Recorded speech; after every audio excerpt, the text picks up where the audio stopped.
Hey guys, welcome back to my channel, Hakuna La Planta. My name is Kevin, and today is the Q&A y'all been waiting for. So a few weeks ago, I asked you guys to submit some questions for this Q&A, and y'all submitted some good questions. I have them all here in front of me on my phone. I am so sorry if I don't get to your question. There was a lot. I first want to say thank you guys so much for all the support on my post about taking a week off. I didn't want to, tell myself this, but I was a little exhausted mentally and physically. So yeah, and I mean, my friends and family, they constantly tell me to take more breaks, and I don't. So yeah, no, thank you so much for all the support. I appreciate it as always, and yeah, I'm well rested, I think, and ready to answer all the questions. Before I start this video, if you're not yet subscribed to my channel and you like these kind of videos, I would appreciate it if you would subscribe to my channel. And also follow me on Instagram if you like plant pictures. I post pictures every single day. Okay.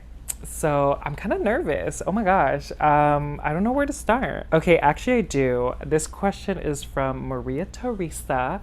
She says, "Hi Kevin, what's the story behind the name Hakuna La Planta?" So it's a long story, but to summarize, I didn't come up with the name. It was actually one of my best friends, Marian. I told her first about starting this plant journey on YouTube, and I needed help, obviously, to find a name. And she was just, every single moment of every single day, she would just throw out an often stupid name, and it was just constant for 2 weeks. And then all of a sudden, at the end of the 2 weeks, she was like, "Okay, Hakuna La Planta," and I just grabbed her. I was like, "Oh!" And yeah, I don't know why I liked it so much. I think it just had this weird ring and flow to the name. And yeah, so that's the story. I take no credit. It's all Marian, that fool. Also, a lot of you guys have pointed out that the name translates to no plants, or there is no plants. Is it? I think it just means no plants. I know that. I just think it's hilarious. Even when Marian said the name, I was like, it kind of means just no plants, but I think that's another layer to why I like the name so much, because it doesn't make sense to my brand and this channel, I guess. Because if y'all have seen, I have all the plants. Okay, Maria Teresa also asked nice and not nice things of using LECA. Okay, I'm going to do a top 3 for both. I guess top 3 advantages, top 3 disadvantages. So advantages mainly is the amount of breathing room your roots have when they're in LECA. Personally, I guess the second thing, I like to schedule my plant care on a schedule. I know that's the biggest no-no when it comes to plants, but I need a schedule. So having plants in LECA just allows me to know when to change the nutrient solution. I've said this before, I change my nutrient solution every 2 weeks, and then do top ups where I put tap water, just plain old tap water, in the nutrient reservoir every week-ish in between. And I guess the third nice thing I can say about having plants in LECA is that there's no guessing. You know exactly what nutrients you're giving the plant, just because you're consistently changing the nutrient reservoir. And so for me, knowing that just kind of makes, I don't know what I'm saying. I guess the not so nice things, the number one thing would be, the whole process of making the nutrient solution if you have a large collection in LECA. I have over 100 plants in LECA. I changed my nutrient reservoirs a few days ago, and I think it took 3 to 4 hours to do my entire collection. And I know what y'all are gonna say. Why don't you space it out? I'm not that kind of person. I need to get everything done together at once for one thing. The second thing, I was gonna say LECA drops, so that's actually, I know I give the eye roll every single time, but trust me, like dropping pond or dropping soil is a lot more frustrating in my opinion than dropping like 2 pieces of LECA. So that wouldn't be a bad thing. Yeah, I don't know guys. I'm very biased to using LECA. It's my preferred method. I usually don't have any issues with LECA, and so it's really difficult for me to give like a not so nice thing. Okay, so Maria Teresa asked more questions. How much have you spent on plants? What plants do you regret buying? What's your most expensive plant? How did you get into plants? And what is your daytime job? So I'll start off with the first one. How much have you spent on plants? Ooh girl, this one's a juicy one. I want to say thousands of dollars. I try not to think about it, but the reality is that, you know, I do spend a lot of money on my plant collection. I don't do trades. I've never done a plant trade in my life. Okay, what plants do you regret buying? Okay, y'all know that I do not like my Epipremnum pinnatum skeleton key. That one is, I don't know, the Amedrium zipliana. I've had so much luck with the Amedrium medium silver. And actually, I guess the third plant that I regret buying is the Amedrium medium green form. I don't know, the whole issue with the Amedriums is that you need to tie them down.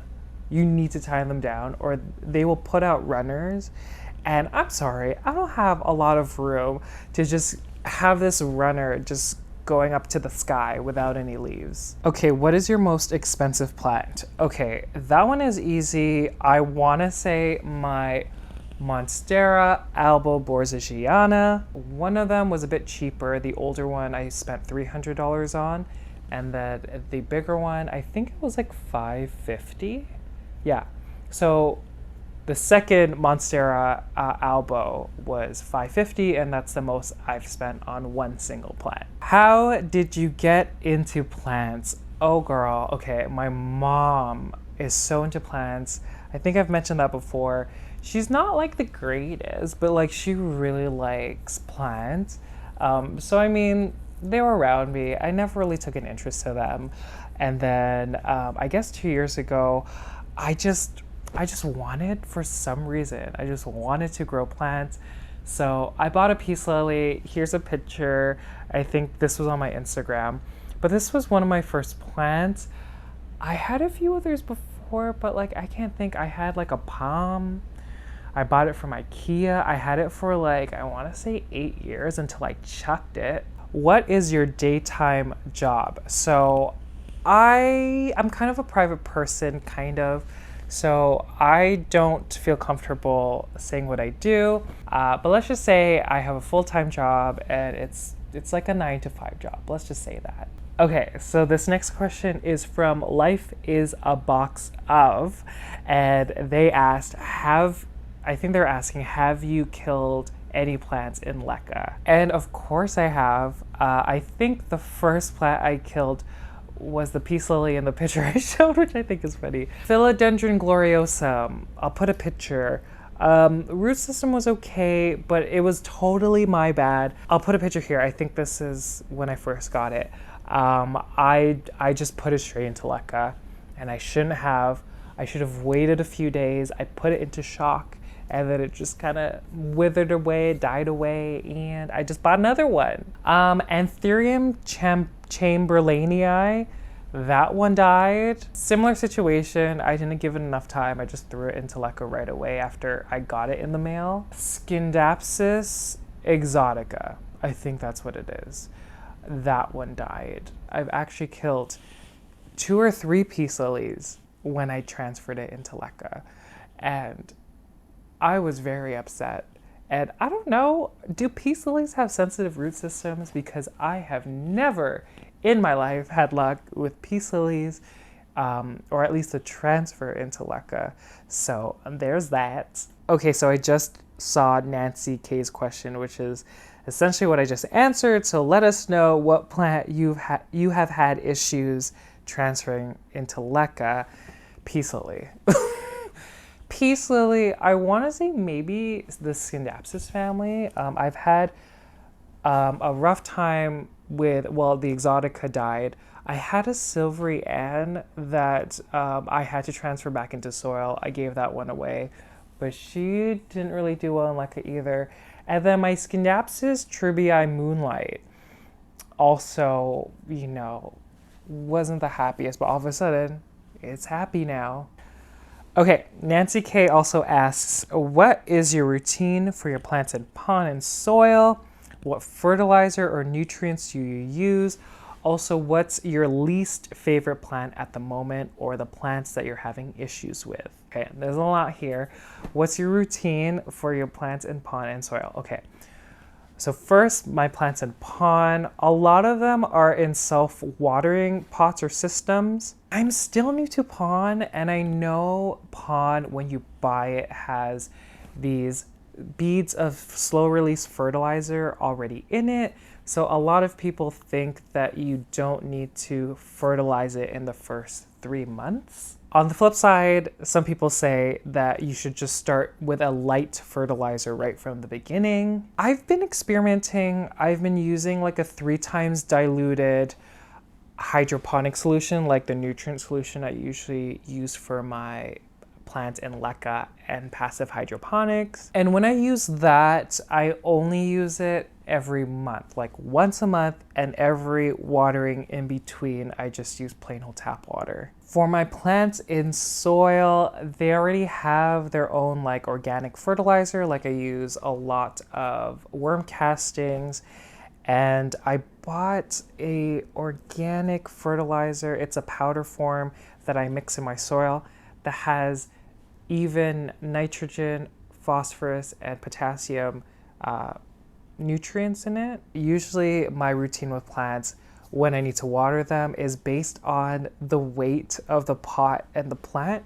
So I hold the pot, but I just know based on like holding the pot if it needs to be watered or not. Obviously also depends on what you're growing. Like there are some plants like alocasias are so thirsty. They can take being watered more, and they actually like being on the wetter side, at least in my experience. Begonias are also very thirsty, so I know that me overwatering or watering it more is not gonna hurt it. Okay, what is your least favorite plant at the moment? It's constantly changing, but right now it's the medium green form. Ah! This plant is so frustrating. I'm gonna talk about this plant in a future video. I think I'm gonna do a video like top 5 plants that are not doing so well, but she's not doing well. Let's just say that. I've had her in soil for a little bit. I wanna say like 3 months, and she hasn't done a thing. So stay tuned for that video. Okay, my girl Steph. Just spitballing, feel free to ignore. Oh my God, girl. Do you keep a budget for your plants? How do you stop from overspending? Does your significant other mind all the plants? Did you rent your place specifically because of the good lighting? And what do you do for a living? Okay, answered that already. Any plants you have sworn off for good? Ooh. Do you keep a budget for plants? I don't. And it's honestly a problem. I really do need a budget. But I just see a plant, and if I want it, I get it. How do you stop from overspending?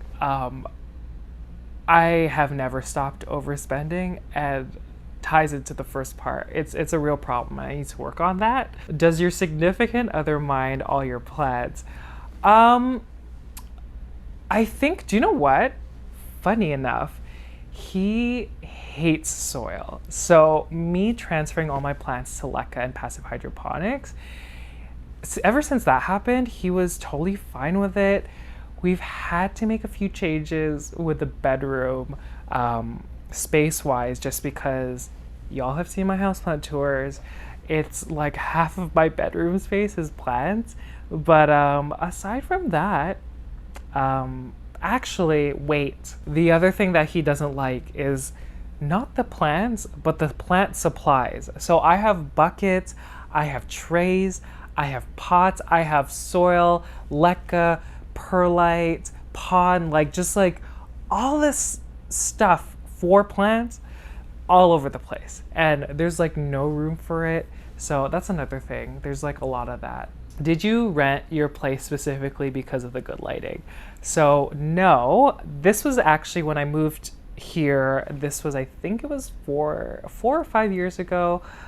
This was before I was into plants. And yeah, we just liked it because we think natural light is a good thing to have in your life, really. Any plants you have sworn off for good? Ooh, oh my gosh. Someone else asked me this question. Calatheas. I don't know. I kind of want to try them again. In the very beginning, after I got that peace lily, I started collecting a lot of calatheas, and I had this big spider mite issue. It was controlled at the end. Like I had it under control, but I think that just traumatized me. So let's just say calatheas, because I don't see myself buying any in the near future.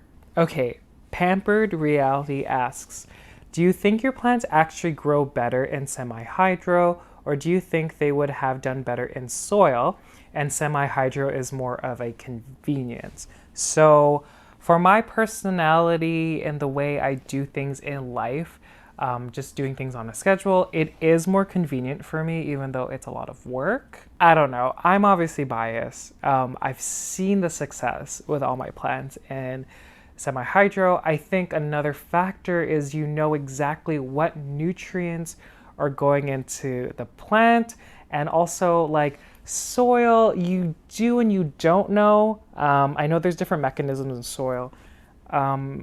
I mean, plants for me grow faster in LECA and semi-hydro, so I don't know. Okay, Joanne asks, can you go into more of the ratio when you pull back your nutrients when you add RapidStart? Do you measure nutrients in terms of TDS? Do you see a difference between LECA and PON? Which do you like best, or is it equal? What is your favorite method medium to propagate? Joanne, some good questions. You're not going to be satisfied with my answers though, because the first two questions, I don't know if I'm not understanding the first one, but with RapidStart, I just add it. I don't change any part of my nutrients when I add RapidStart. The second part of this comment was, do you measure the nutrients in terms of TDS? TDS gives me anxiety. I've read a lot about it, and I know it's an important part of growing plants in hydroponics mainly. I don't measure it at all. Like, I don't at all. For me, it's something I know about. I know it's important, but I don't do it. Okay, the third part, do you see a difference between LECA and PON? Which do you like best, or is it equal? Okay, I actually have an opinion about this. Okay, so for PON, Anthuriums and Hoyas, they grow so well in PON, and I almost would prefer growing Hoyas and Anthuriums in PON. I do have some Syngoniums in PON, some Syngoniums in LECA, and I want to say it's kind of even. Okay, so Philodendrons and Monsteras. I've mentioned this before. I know this is not a large sample size. It's not a large enough sample size, so I can't really conclude anything. I transferred 2 Monsteras. It was my Monstera type constellation. I had a propagation, and my Monstera Silzabacana. Those, once I transferred them, the roots rotted. So there's that. The same thing with my Philodendron Golden Dragon. The roots rotted away. And there was another Philodendron. Okay, I think it was my Painted Lady. I know y'all have not seen it. That's because when I transferred it from LECA to PON, the root system rotted. What is your favorite method medium to propagate? Okay, this I kind of go back and forth, but my top 3 methods, my number 1 method is just because it's the most simple, and if I don't have room or time, I like to propagate in water, number 1. I also like propagating straight into LECA. That one's a really good method as well. And then perlite would be my 3rd. Tons of success with perlite. I hate propagating in sphagnum moss, and I hate propagating in soil. Okay, Tang, okay. I love this question. Any tips on moving across the country with plants? I do not. But the second part, any advice on easing my boyfriend to living with my plant collection? I can't answer the first part because I've never moved with plants. As far as I've been collecting plants, I've lived here. Okay, so my answer to that is it's kind of difficult because for someone like a partner, boyfriend, girlfriend, who don't really understand collecting plants or like plant care, it's just gonna kind of be a day-by-day thing, and obviously everyone's different. I know with my partner, he just saw how much joy it brought me, and if your partner does care about you and they just see the amount of happiness it brings you, then I don't think it would bother them. I know a big thing is fungus gnats. I know a lot of partners hate the fungus gnat issue, or an annoying thing is having plants in the sink or in the bathtub. But yeah, it's kind of a day-by-day thing. If something's really bugging your partner, your boyfriend, they'll say something and y'all are just gonna have to work through it. Like, talk. Everyone's different. It's hard for me to give advice because I am the best boyfriend ever. He's so supportive of me and my plans, and I just love him so much. Okay, Beatrice asks, when you propagate your Hoyas, do you propagate it first in water, then transfer to LECA, or do you propagate it straight into LECA? Okay, so the times that I have propagated my Hoyas, it's either been straight into LECA, straight into perlite, or straight into pond. I think I only propagated my Hoyas once in water, and that was my Hoya Mathilde, who's a beast now, by the way. But I just waited for it to grow like roots that were like this small, a few of those, and then I transferred into LECA. Okay, Tanya, hello. Tanya asks, share your Hoya care, including nutrients. Oh my gosh, guys, I got so much good feedback in my Hoya collection video that a lot of people were asking me what my secrets were when it comes to growing Hoyas. And I honestly use the same nutrient solution that I use for all my plants in LECA. The majority of my Hoyas are in LECA. For the ones that are in pond, again, I use a 3 times diluted nutrient solution every month. And honestly, I think one of the other key things is that I blast, and I answered a few of you guys, I blast them with either artificial lights or I have them really close to the window. I personally believe that Hoyas can take a lot of light. And I mean, maybe it's because my grow lights are really good. Again, I use a Sunblaster LED lights. They tend to, in my experience, not bleach the leaves compared to other grow lights. So yeah, there are some Hoyas where like the plant's here and the grow light is right here, or I have 2 grow lights like right here. So I'm just blasting them with grow lights, and I know that's going to depend on what kind of grow light you have, but that's what I do. Tanya also asks, who are your 3 favorite planty YouTubers? Okay, so there are so many that I watch. A lot of good ones, but I'm just gonna base this on the criteria of which plant YouTubers videos do I always look forward to, and also ones that like I have to watch every single one of them the moment it comes out. And so there's no shade to anyone I didn't, mention. There's only 3. The question was name 3, but the first one is going to be Kaylee Ellen. You have to be living under a rock if you don't know who Kaylee Ellen is. She kind of started this commercially rare plant craze, And I mean, she was one of the first people that I started watching when I was getting into, you know, aeroids. The thing I like about her YouTube and her videos is you kind of get a different side to, like, you know, the plant world when it comes to like plant shops and sellers overseas.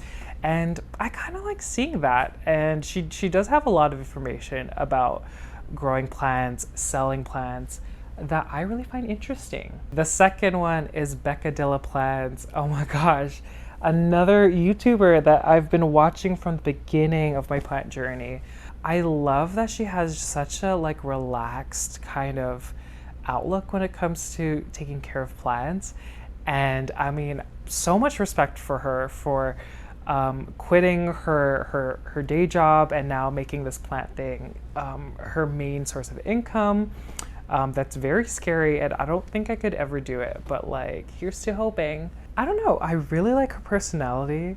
Becca, if you're watching this or hearing this, I love your personality, and I just love the relaxed approach you have when it comes to caring for your plants, and just the amount of positivity. I really, really like it. And the third one, which, I mean, a very similar reason to why she's in my top 3, but plant life in the tropics, Caitlin, Louise, my girl. Oh my gosh.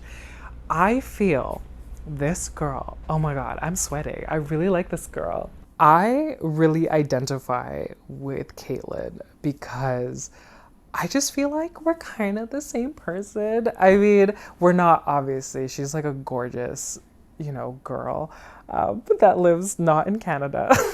But she started growing plants in LECA and is growing plants hydroponically.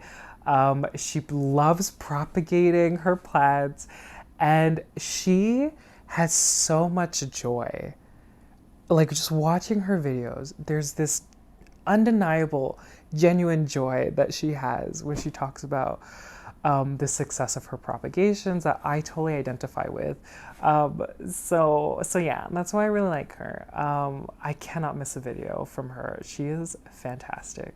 Okay, so Marlene asks, there's a few repeated questions here, but which medium do you like better, LECA or PON, and why? Is one easier? Does one have better results? Do certain plants do better in LECA or PON? Again, I'm very biased to LECA. It's my favorite method to grow plants, mainly because I collect aeroids and I find that aeroids do well in LECA. Again, with my plants in LECA, and why I really like having my plants in LECA is that I know exactly what kind of nutrients I am giving my plant.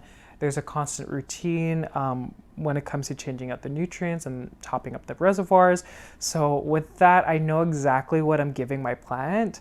And therefore, if there's something going on with my plant, I could assess that way as opposed to guessing another way. Obviously, there's other factors, but like, that's how I see it. Okay, Risha asks a few questions. Some of them are repeats. What made you decide to start collecting plants? If you would only be allowed to keep 5 plants, what plants would they be? These be, sorry. Have you ever killed a plant in LECA, in soil?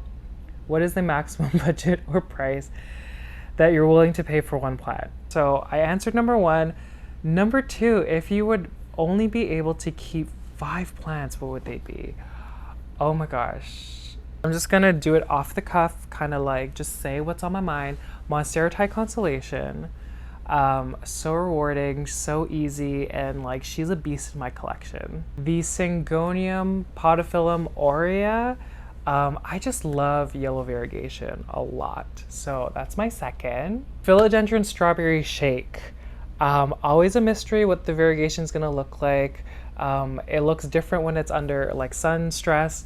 It looks more pink, and it could look more yellow if it's not. And I just love the philodendron strawberry shake so much. Okay, my ANTHURIUM Magnificum crossed with Regale. She is like my little baby. I just love her so much. The leaves are coming out really dark and big. Oh, I just love her so much. Okay, I'm gonna say 2 more. I'm gonna say my Philodendron PLOWMANII, because y'all already know how much I love my Philodendron PLOWMANII, and my Philodendron Jose Bono. Oh my God, she's so big. I'm gonna chop her up, by the way, soon. We'll see. Actually, I'm scared. Should I do it? Have you ever killed a plant in LECA? I answered that already. In soil. In soil. No, I think I transferred them into LECA right before they died. So yeah, I don't think so. What is the maximum budget or price that you're willing to pay for one plant? Honestly, I would like to say 600 because I don't want to go over how much I paid for my most expensive plant. But I think realistically speaking, depending what it is, it might be 1,000. Depending what kind of plant it is, depending how big it is, I want to say $1,000 because I know myself and I know it's something I would do at that price point. I don't know if it could go over 1,000 though. I think 1,000's the point. Okay, so Kayla S asks, do you water your plants when the reservoir is empty or do you keep refilling when you see it's getting low? Do you refill your plants with nutrient solution every time you see the reservoir low or do you refill with water? So I change my nutrient solution for my plants in LECA and passive hydroponics every 2 weeks. Because it's summer and it's warmer and sunnier, I'm seeing that my plants are using more water. So normally I fill the already low nutrient solution in the reservoir with just plain old water, just so it gets back up to the point that I like, about a third way up the net pot. Okay, and I think this is the last question. Can you please show us how do you make those bamboo trellises for the Hoya? I like the style. Okay, I've got a lot of questions. It's really simple. So let me just grab the bamboo trellises. I have these 2 bamboo trellises. I buy them like this. I got these on Amazon, but I'm sure you could find similar things at your garden center. And yeah, so I just take these 2 and I cross them together like that. And then I just tie it where they intersect twice. I use zip ties, but you could probably use string. And then once it's like this, I put it into the net pot and I zip tie it to the net pot. So nothing special, but that's how I do it. Okay guys, I guess that's it. Oh my God, I'm so sorry guys if I missed any questions. I know there were more, but maybe I'll do another Q&A in the future. But thank you guys so much for submitting your questions. If you liked this video, please let me know in the comment section below. And if you've made it to the very end, thank you guys so much. I greatly appreciate it. And I'll see you guys later. Bye.